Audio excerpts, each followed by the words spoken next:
नमस्कार दोस्तों, master story channel में आप सभी का स्वागत है।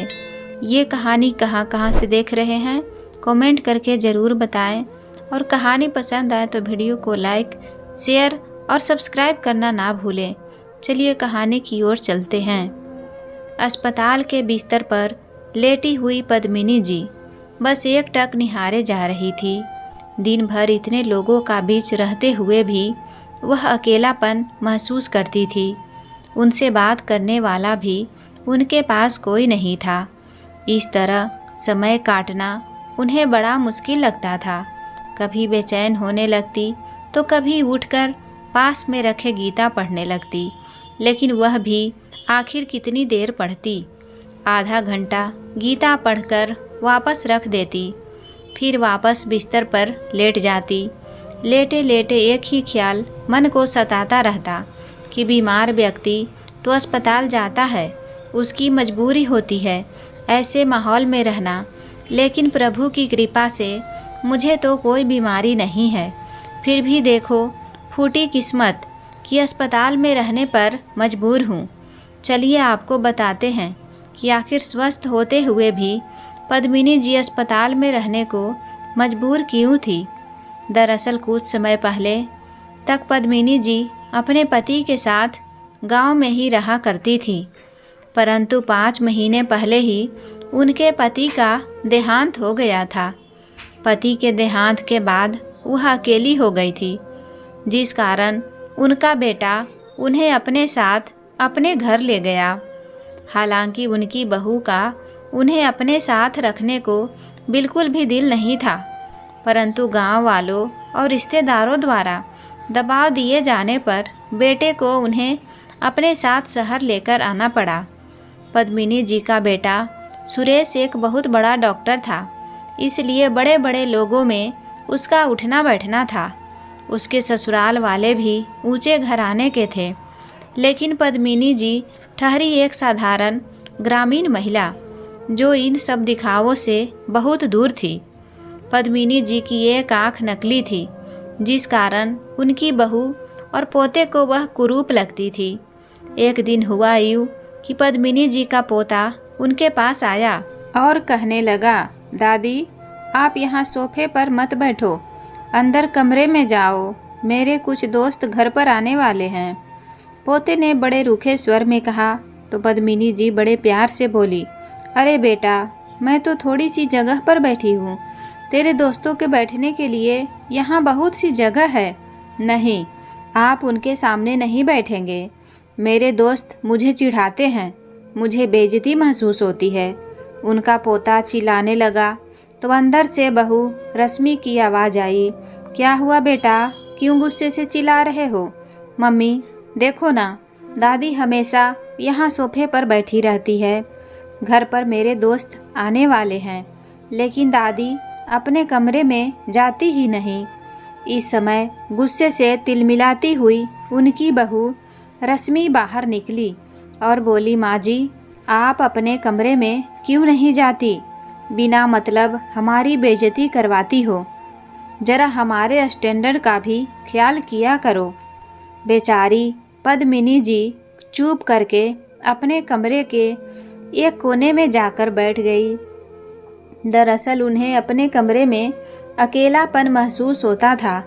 दीवारों को देखते देखते कब तक अपना समय काटती, इसलिए बाहर सोफे पर आकर बैठ जाती थी, यह सोचकर कि ज़्यादा कुछ नहीं तो कम से कम बच्चों के चेहरे तो देखने को मिल जाएंगे। लेकिन बहू और पोते को वह फूटी आँख नहीं सुहाती थी। उधर पद्मिनी जी के बेटे सुरेश को अपने पत्नी और बेटे का यह व्यवहार अच्छा तो नहीं लगता था, परंतु फिर भी अपनी माँ को अपमानित होते देख चुप रह जाता था, क्योंकि यदि वह कुछ कहता तो पत्नी और बेटा दोनों ही उसका विरोध करते थे। कुछ दिन बीते तो रश्मि ने अपने पति सुरेश से कहा, सुनो जी, परसों पार्टी के लिए घर पर मेरी सहेलियां आ रही है। तुम तो जानते हो कि सब की सब कितनी हाई स्टैंडर्ड की है, लेकिन तुम्हारी माँ तो हमेशा यहीं सामने बैठी रहती है। कोई भी आता है तो शुरू हो जाती है अपने गांव की भाषा में उनसे बतियाने। मुझे तो बड़ी शर्म महसूस होती है। अब मुझे और बर्दाश्त नहीं होता। अपनी माँ को जहाँ से लाए हो वहीं वापस छोड़ आओ। अपनी पत्नी की बात सुनकर सुरेश बोला, रश्मि, तुम पागल तो नहीं हो गई? इस उम्र में माँ को वापस छोड़ कर आऊँगा तो सारे रिश्तेदारों में और गांव वालों में मेरी कितनी बेइज्जती हो जाएगी कि बेटा डॉक्टर होकर अपनी माँ की देखभाल नहीं कर सकता। लेकिन रश्मि तो जिद ठान कर बैठ गई और अपने पति को साफ शब्दों में कह दिया कि या तो अब अपनी माँ को गांव में छोड़कर आओ, नहीं तो किसी वृद्धा आश्रम में छोड़ दो, क्योंकि अब वह उन्हें अपने घर में हरगिज नहीं रहने देगी। इस समस्या का बेटे ने एक नायाब हल निकाला, जिससे सांप भी मर जाए और लाठी भी ना टूटे। अगले ही दिन उसने अपनी माँ को सामान सहित अपने अस्पताल में शिफ्ट करवा दिया और पद्मिनी जी अपने बेटे के अस्पताल में एक प्राइवेट वार्ड में पहुँच गई, या यूँ कहो कि पहुँचा दी गई, क्योंकि वह भी तो अपने बेटे बहू के लिए एक समान की तरह ही थी, जिसके सुख दुख और इच्छाएं किसी के लिए मायने नहीं रखते थे। समय समय पर वार्ड बॉय आकर उन्हें खाना दे जाता था तो उसी के साथ ही थोड़ी देर हाल चाल बांट लेती थी। मरीजों के लिए बना खाना उन्हें पसंद तो नहीं आता था, लेकिन फिर भी मन मार के चुपचाप निगल लेती थी। कुछ दिन बीते तो डेंगू की बीमारी के कारण अस्पताल के सभी प्राइवेट वार्ड भरने लगे, लेकिन मरीज आते ही जा रहे थे। इसका भुगतान भी पद्मिनी जी को करना पड़ा। 4000 रुपये प्रतिदिन का प्राइवेट वार्ड माँ की ममता पर भारी पड़ने लगा और डॉक्टर बेटे ने पद्मिनी जी का बिस्तर जनरल वार्ड में लगवा दिया। पद्मिनी जी इधर उधर जहाँ भी नज़र दौड़ाती तो चारों ओर मरीज ही मरीज नज़र आते। मरीजों के बीच रहकर अब तो वह खुद को भी बीमार महसूस करने लगी थी, लेकिन इतना ही काफ़ी नहीं था। जब जनरल वार्ड भी भरने लगे तो पद्मिनी जी अस्पताल के हॉल में बिठा दी गई। हॉल में बैठे हुए बेचारी बूढ़ी माँ मन ही मन उस दिन को कोस रही थी जिस दिन वह अपना घर छोड़कर बेटे के साथ शहर आने को तैयार हो गई थी। बैठे बैठे वह पुराने दिनों की यादों में खो गई। जब से पद्मिनी जी अपने ससुराल में आई थी, उनके हिस्से केवल और केवल गरीबी ही आई थी। उनके पति खेतों में मजदूरी करते थे, जिससे कुछ खास कमाई नहीं होती थी, लेकिन हिम्मत ना हारते हुए पद्मिनी जी ने पति के साथ लोगों के खेतों में काम किया। शादी के 2 साल बाद जब बेटा सुरेश पैदा हुआ तो बेटी दामाद की गरीबी को देखते हुए पद्मिनी जी के माता पिता ने उन्हें एक गाय उपहार में दी थी, ताकि माँ और बच्चे को दूध की कोई कमी ना हो। पद्मिनी जी कुछ दूध अपने बेटे के लिए रखकर बाकी का दूध आस पड़ोस में बेच देती थी, जिसे थोड़े पैसे मिल जाते थे। बेटा बड़ा होने के साथ खर्च बढ़ने लगे तो पद्मिनी जी ने बिना किसी झिझक के लोगों के घरों में बर्तन साफ किया, झाड़ू पोछा किया। उसे अच्छा जीवन देने के लिए माँ बाप दोनों ने दिन रात एक कर दिया था। उनका बेटा सुरेश पढ़ाई में शुरू से ही होशियार था, जिस कारण उसे स्कॉलरशिप भी मिलने लगी। अपनी होशियारी और माँ बाप की मेहनत के बलबूते उसने डॉक्टरी की पढ़ाई पूरी की। पुरानी यादों में खोई पद्मिनी जी सोचने लगी कि इसी बेटे के खातिर मैंने जीवन भर मेहनत मजदूरी की। वह एक बार प्यार से माँ का कहकर पुकारता तो हृदय में ममता का ज्वार उमड़ आता था। संसार के सारे सुख उनकी झोली में डाल देना चाहती थी, और आज जब वही बेटा डॉक्टर बन बैठा तो अपनी बूढ़ी माँ भी उसे बोझ लग रही है। पद्मिनी जी की आत्मा कुढ़ उठी। उनकी सहन शक्ति ने जवाब दे दिया। वह तुरंत उठ खड़ी हुई और अपने बेटे के पास जाकर स्पष्ट शब्दों में कह दिया कि अब वह यहाँ नहीं रह सकती। या तो बेटा उन्हें गांव में छोड़कर आए, नहीं तो वह स्वयं गांव के लिए निकल जाएगी। अपनी मां के अस्पताल में रहने से परेशान तो सुरेश भी था, क्योंकि अस्पताल के स्टाफ के लोग भी दबी आवाज़ में इस बारे में तरह तरह की बातें किया करते थे। आज माँ ने स्वयं कह दिया तो सुरेश अपनी माँ को गांव छोड़ने के लिए राजी हो गया। अगले दिन रविवार था। सुरेश अपनी माँ को गांव छोड़ने की सारी तैयारी करके उन्हें अपनी गाड़ी में बिठाकर गांव के लिए निकल गया। गांव में पद्मिनी जी और उनके डॉक्टर बेटे का खूब स्वागत हुआ। 6 महीने से बंद पड़े पुराने मकान की साफ सफाई का काम पड़ोसियों ने कर दिया। सामने वाले घर से शारदा काकी ने उनके आने का समाचार जाना तो 2 गिलास चाय के साथ मट्ठी लेकर आ गई। सब लोगों ने पद्मिनी जी का अचानक आने का कारण जानना चाहा, तो सुरेश ने आत्मीयता दर्शाते हुए कहा, वो क्या है ना कि माँ को आप सब गांव के लोगों की बहुत याद आ रही थी, इसीलिए कुछ उदास थी। 2-4 महीने गांव में रहेगी तो हवा पानी बदल जाएगा, यह सोचकर माँ को यहाँ ले आया। ऐसा कहकर सुरेश ने असल बात छिपानी चाही, लेकिन शारदा काकी इस समय सारा मामला समझ गई और बोली, बेटा तेरी बेचारी माँ ने जिंदगी बहुत दुखों में काटी है, इसलिए अपनी माँ को भूल मत जाना, कभी इसका दिल ना दुखाना। कैसी बातें करती हो काकी, माँ को कैसे भूल जाऊँगा, आखिर दुनिया में उनके अलावा मेरा है ही कौन। अपनी माँ की सेवा में मैं कोई कमी नहीं छोड़ूंगा। आते जाते रहने का आश्वासन देकर उसने अपनी माँ के हाथों में कुछ पैसे थमा दिए और बोला, माँ मुझे लगता है इतने पैसे तुम्हारे खर्चे के लिए काफ़ी होंगे। हर महीने जब मिलने आऊँगा तो खर्च के लिए पैसे भी दे जाऊँगा। ऐसा कहकर डॉक्टर बेटा अपने शहर वापस चला गया।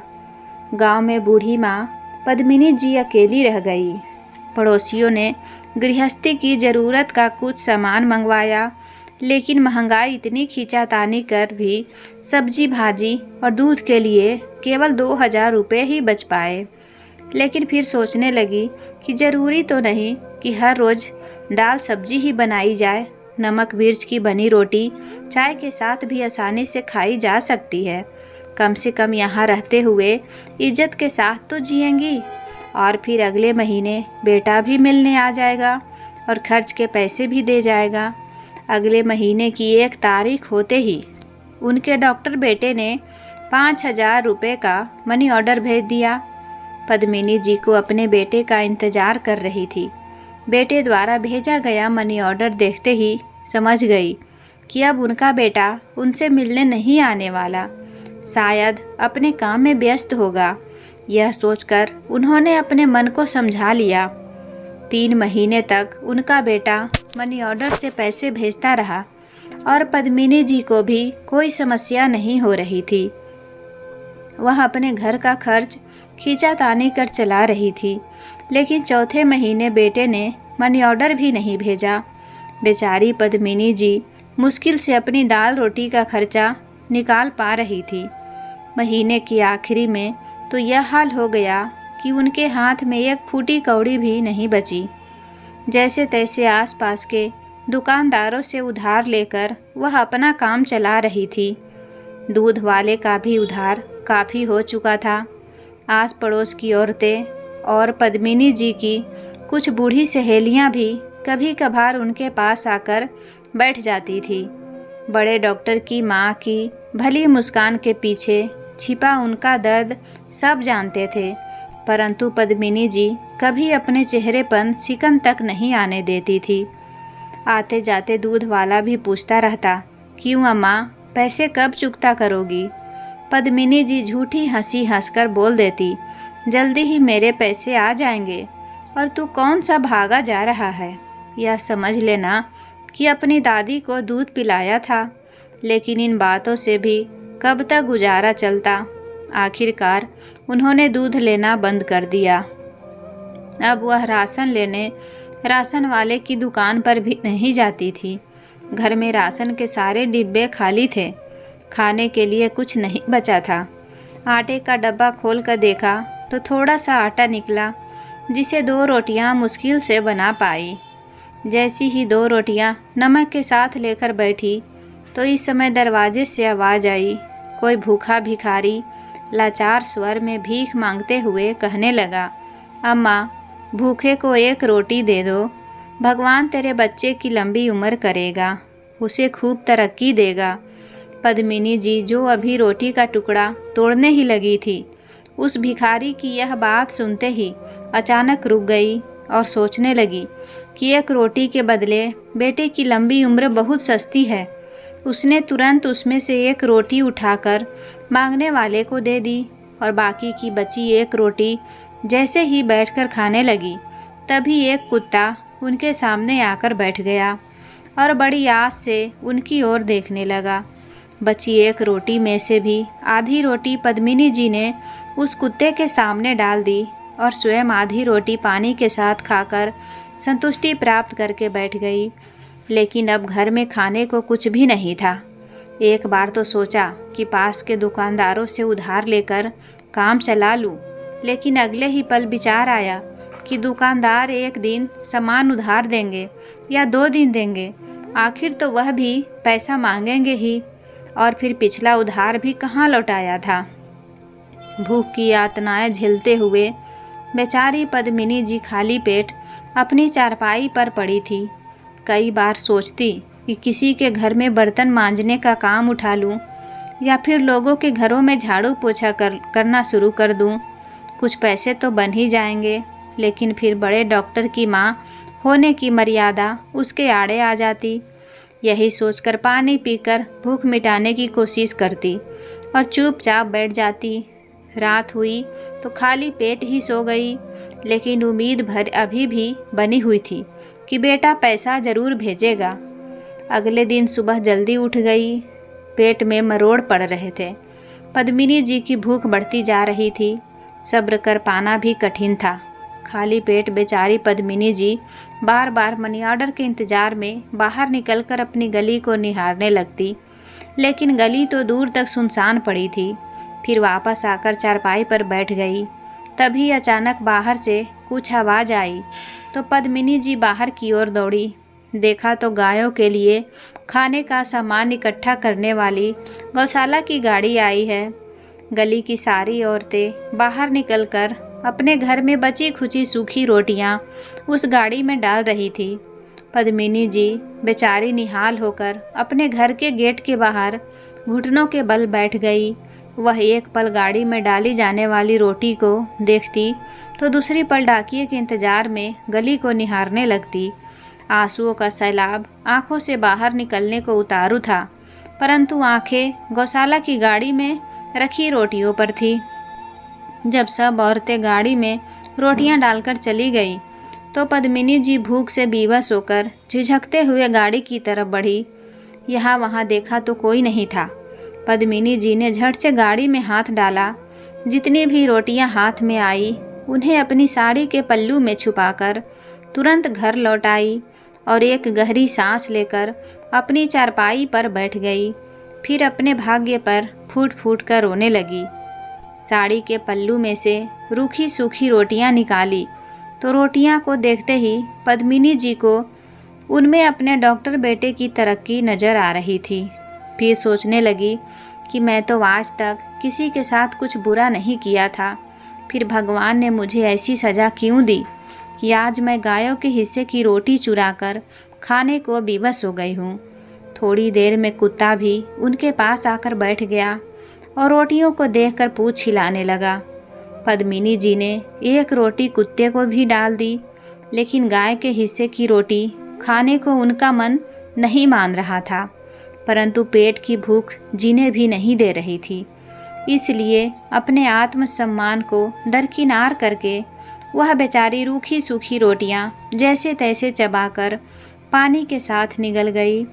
शाम के समय पड़ोसन आकर पद्मिनी जी के पास बैठ गई। उन्हें उदास देखकर पूछने लगी, क्यों रे पद्मिनी, तेरा बेटा तो कहता था कि थोड़े दिनों में मिलने आएगा, लेकिन वह तो ऐसा गया कि तुझे देखने तक नहीं आया। उसी समय पद्मिनी जी के चेहरे पर घोर उदासी और निराशा के भाव छा गए। तभी पड़ोसन बोली, मैं समझता हूँ पद्मिनी, जब औलाद ही ऐसा हो तो किसी का क्या जोर। कहने को तो तेरा बेटा डॉक्टर है, लेकिन तुझे 2 वक्त की रोटी भी नहीं खिला सकता, तो वैसी औलाद किस काम की। तभी पड़ोसन की बात को नकारते हुए पद्मिनी जी बोली, नहीं, मेरा बेटा ऐसा नहीं है, वह तो मेरा बहुत ध्यान रखता है। कोई न कोई मजबूरी रही होगी, नहीं तो वैसा हो ही नहीं सकता कि वह अपनी माँ को भूल जाए। तभी पड़ोसन बोली, अरे पद्मिनी बहन, इतना ही लायक था तेरा बेटा तो तुझे अपने साथ अपने घर क्यों नहीं रख पाया। एक बूढ़ी माँ उस पर इतनी भारी पड़ गई कि उसे बुढ़ापे के वक्त बेसहारा और अकेले छोड़कर चला गया। पड़ोसन की बातों ने पद्मिनी जी के दिल को झकझोर कर रख दिया। सोचने लगी, गांव में जितने भी लड़के हैं, चाहे पढ़े लिखे हैं या अनपढ़, नौकरी करते हो या मेहनत मजदूरी, लेकिन अपने बूढ़े माँ बाप को अपने पास रखे हुए हैं। मेरे डॉक्टर बेटे से तो यह अनपढ़ गंवार ही भले हैं। सुख दुख में पूरा परिवार एक साथ तो है। फिर सोचने लगी कि शायद मेरी ही किस्मत में खोट होगा। फिर बैठे बैठे मन में विचार आया कि आखिर कब तक मैं अपने डॉक्टर बेटे के नाम की बेड़ियाँ अपने पैरों में पहनकर बैठी रहूँगी। ऐसे तो काम नहीं चलेगा। मेरी ज़िंदगी किसी के भेजे गए पैसों की मोहताज तो नहीं। अभी तो मेरे हाथ पैर चलते हैं, फिर मैं इतनी मजबूर कैसे हो गई कि भूखे मरने की नौबत आ जाए। ऐसा सोचते हुए पद्मिनी जी पूरे आत्मविश्वास के साथ उठी और अपने कमरे में गई और कमरे में जाकर अपने पुराने बक्से की ओर देखा। बक्से पर धूल मिट्टी चढ़ी हुई थी। झाड़ पोंछ कर बक्से को ताला खोला। बक्से में सबसे ऊपर सुनहरे गोटे से चमकता एक खूबसूरत सी लाल साड़ी नजर आई, जिसे पहनकर कभी पद्मिनी जी ने अपने इस घर में प्रवेश किया था। उस साड़ी को चूमते हुए पद्मिनी जी की आंखों से आंसू निकल आए और फिर कुछ सोचते हुए बक्से में से सारा सामान एक एक करके बाहर निकालने लगी। तभी बक्से के अंदर एक कोने में रखी लाल रंग की छोटी सी पोटली उनके हाथ लगी। उसे देखते ही उनकी आंखों में चमक आ गई। पोटली को खोलकर देखा तो उसमें पद्मिनी जी का मंगलसूत्र पड़ा था, जो उनकी शादी के समय उनके पति ने उनके गले में पहनाया था। उस मंगलसूत्र को देखते ही पद्मिनी जी ने अपने सीने से लगा लिया। जो थोड़े बहुत गहने उनके मायके और ससुराल वालों ने उन्हें बनाए थे, उन गहनों को वह अपने बेटे की पढ़ाई के लिए पहले ही बेच चुकी थी, लेकिन अपने पति की इस निशानी को वह बिल्कुल बेचना नहीं चाहती थी। आंखों में आंसू लिए पद्मिनी जी अपने पति की तस्वीर को देखते हुए बोली, जीवन में लाख उतार चढ़ाव के बावजूद इस मंगलसूत्र को मैंने आज तक नहीं बेचा था, लेकिन आज हालात ही ऐसे हो गए हैं कि मेरे पास और कोई रास्ता नहीं है। लेकिन मैं जानती हूँ आपका प्यार और आशीर्वाद हमेशा मेरे साथ रहेगा। यह कहते हुए उन्होंने अपनी आंखों के आंसू पोंछे और बक्से में पड़ी पोटली से चांदी के कुछ गहने निकाले। चांदी के गहने और अपना मंगलसूत्र उन्होंने अपने पल्लू से बांध लिए। तुरंत घर को ताला लगाकर सुनार की दुकान पर पहुंच गई और जाकर सुनार को अपने गहने दिखाए और बड़ी आस से सुनार से पूछने लगी कि भाई, इन गहनों का क्या दाम लगाओगे। मंगलसूत्र को बड़ी बारीकी से देखते हुए सुनार बोला, मंगलसूत्र का वजन तो अच्छा खासा है, लेकिन चांदी के गहनों का कुछ खास पैसा नहीं दे पाऊंगा। फिर भी जोड़ घटा करके 50,000 उनके हाथ में थमा दिए। पैसे हाथ में लेते ही पद्मिनी जी के दिल को एक राहत मिली। उन्होंने गहरी सांस ली और अपने घर पहुंची। कुछ राशन का सामान खरीद कर ले आई। आज बहुत दिनों बाद पद्मिनी जी ने पेट भरकर खाना खाया था। पेट में कुछ भोजन आया तो उनके अंदर दुगनी ऊर्जा आ गई। उन्होंने दिमाग लगाया कि यदि वह गाय या भैंस खरीद ले तो उनका दूध निकाल कर बेचने से अच्छे खासे पैसे कमाए जा सकते हैं। गाय को पालने का काम तो पद्मिनी जी ने पहले भी कर चुकी थी। उन्हें चारा खिलाने से लेकर दूध निकालने तक का सारा काम उन्हें अच्छे तरीके से आता था। पद्मिनी जी बिना देरी किए गांव के मुखिया के पास पहुंची तो गाय भैंसों को खरीदने बेचने का काम किया करता था और मुखिया से अच्छी नस्ल की एक गाय खरीदी। घर पहुंचकर उन्होंने गाय के लिए जगह बना दी। थोड़ी ही देर में मुखिया का नौकर पहुंच गया और गाय को पद्मिनी जी के घर में छोड़ गया और कुछ चारा भी छोड़ गया। गाय अच्छा खासा दूध देती थी। रोजाना 15 लीटर दूध उनके घर में होने लगा। अपनी ज़रूरत के लिए दूध निकालकर बाकी का दूध पद्मिनी जी दूध की डेयरी वाले उनसे काफ़ी अच्छे दामों में दूध खरीदने लगे। अब पद्मिनी जी अच्छा खासा कमाने लगी और उनके शरीर में ऊर्जा और ताकत भी आ गई। वह गाय की बड़े दिल से सेवा करती। हाथ में पैसे आ गए तो आत्मविश्वास भी बढ़ गया। अब उन्होंने एक भैंस भी खरीद ली और अपनी सहायता के लिए एक नौकर भी रख लिया। 70 साल की उम्र में भी पद्मिनी जी ने ऐसी हिम्मत दिखाई जिसे देख लोग दांतों तले उंगली दबाने लगे। गांव में किसी गरीब की बेटी की शादी होती तो पद्मिनी जी बढ़ चढ़कर उनकी सहायता करती और खूब आशीर्वाद देती। दूध दही का सारा खर्चा भी उठाती। देखते ही देखते पद्मिनी जी की तारीफ पूरे घर गांव में होने लगी। गांव के सभी लोग उनकी इज्जत करने लगे थे। उधर शहर में उनका बेटा सुरेश तो जैसे अपनी माँ को भूल ही बैठा था। एक दिन दिनेश जी, सुरेश जी के ताऊ जी जो अमेरिका में रहते थे, भारत आए तो सुरेश के घर पहुंचकर सुरेश और उसकी पत्नी ने उनका खूब स्वागत किया। बेटा सुरेश, तुम्हारी माँ कहीं नज़र नहीं आ रही, कहाँ है पद्मिनी? दिनेश जी ने पूछा तो रश्मि सकपकाते हुए बोली, जी वो बात यह है कि उनको यहाँ दिल नहीं लगा, इसलिए वो अपने गांव वापस चली गई। दिनेश जी ने देखा कि सुरेश और उसकी पत्नी रश्मि दोनों की नज़रें नीचे झुकी हुई थी। दिनेश जी की अनुभवी आंखों को सारा माजरा समझते देर ना लगी और बोले, ठीक है, कल हम पद्मिनी जी से मिलने के लिए गांव चलेंगे। अगले दिन जब हम लोग गांव में पहुंचकर जैसे ही घर के अंदर जाने लगे तो पीछे से शारदा काकी की आवाज़ आई, सुरेश बेटा, तू आज आया है? अपनी माँ को गांव में छोड़कर ऐसा कौन सा विदेश चला गया था जो दोबारा देखने तक नहीं आया? इतनी बात सुनते ही दिनेश जी ने सुरेश की ओर गहरी नज़रों से देखा और सब लोग घर के अंदर चले आए। लेकिन घर में जो कुछ उन्होंने देखा वह उनकी कल्पना से परे था। सामने ही एक गाय और एक भैंस बंधी हुई थी और एक लड़का चुस्ती से दौड़ता हुआ गाय और भैंस की सेवा कर रहा था। इससे पहले कि सुरेश उसे कुछ पूछता, पद्मिनी जी गाय का दूध निकालने के लिए बाल्टी लिए बाहर आई। तभी सुरेश अपनी माँ के पैरों में गिर गया और ज़ोर ज़ोर से रोने लगा। तो दिनेश जी बोले, वाह बेटा, तूने तो अपने माँ बाप का नाम रोशन कर दिया। तेरे होते हुए तेरी माँ को यह दिन भी देखने पड़ेंगे, यह तो मैंने सोचा भी नहीं था।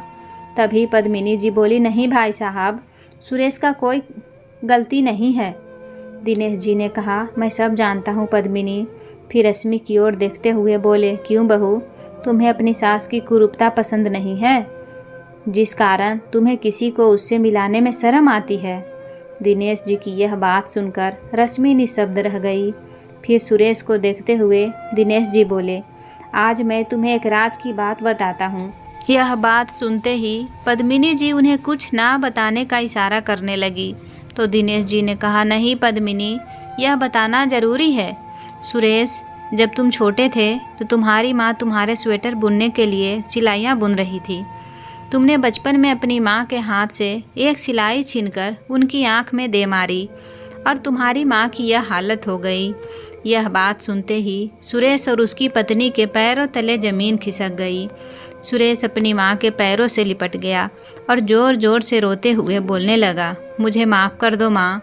पद्मिनी जी ने अपने बेटे को पुचकारते हुए उठाया और उसे अपने सीने से लगा लिया। उनकी बहू और पोते ने भी उनके पैरों में गिरकर उनसे माफ़ी मांगी और कहा कि आज से आप हमारे साथ रहेंगे, आपको यह सब काम करने की कोई ज़रूरत नहीं है। पद्मिनी जी के ममता भरे हृदय ने सबको माफ़ तो कर दिया, लेकिन अपने बेटे बहू के साथ जाने से साफ मना कर दिया। सुरेश ने भरे गले से बार बार माँ को अपने साथ चलने की प्रार्थना की, लेकिन पद्मिनी जी बोली, नहीं बेटा, अब तुम्हारे साथ शहर वापस जाने का तो सवाल ही पैदा नहीं होता। मालिक की दया से अब मैं आत्मनिर्भर हूँ और अपनी इस ज़िंदगी में बहुत खुश हूँ। और सबसे बड़ी बात तो यह है कि मैं यहाँ इज्जत से जी रही हूँ। तो दोस्तों, उम्मीद करती हूँ कि कहानी पसंद आई होगी। कहानी पसंद आए तो वीडियो को लाइक करें, चैनल को सब्सक्राइब करके बेल आइकन घंटी प्रेस कर लें। धन्यवाद।